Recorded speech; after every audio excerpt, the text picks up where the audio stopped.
got something here which many of you probably already got. It's one of those ones you, little air compressor you hook up. This one's not the real crap one.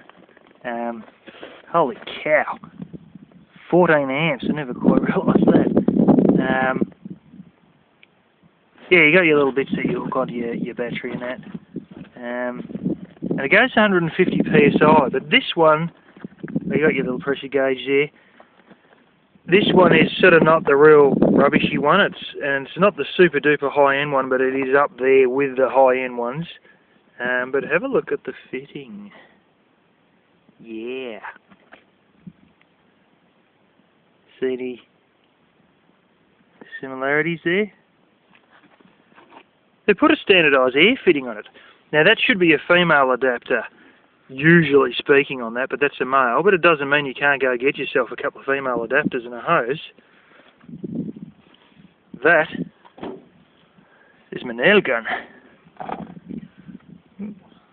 Still loaded with nails. So yeah, that's a bit of food for thought, but just the power that this thing runs at, it ain't too bad actually. It's got an aluminium piston and all that business. And it's not too bad. It sort of pumps up tyres at a reasonable enough rate. And I sort of thought to myself, if I could get the female adapter, which I know I can just go buy at a whole stack of joints, and like hardware stores and that, get the female adapter and put it onto a small tank, and then get a hose with another female adapter and hook it straight on the back of the nail gun, I could probably use it for the odd shot or two with a nail gun. The other one is, the one they've got to work is pop riveters, air riveters.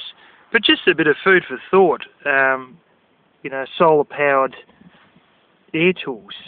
You're not going to be running a air drill or anything like that, but if you just got to do the odd nail or two, or you've got a specialised piece of equipment like one of those giant pop riveters, and you know it's impossible to do the rivets by hand, but your air riveter will do them.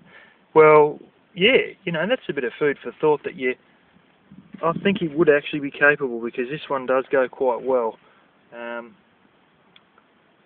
So yeah, I sort of look at cordless, air tools rather, compressed air as another form of energy, because you can run so many tools off it. And it really truly is another form of energy, compressed air, but it usually takes a lot of more energy to get to that form, which means it's not terribly efficient to, you know, because as you know, every time you convert to a different form of energy, you lose in the process, as Albert Einstein said. But yeah, it's just a bit of something to think about, especially if you've got to use an air tool only a few times under hard circumstances.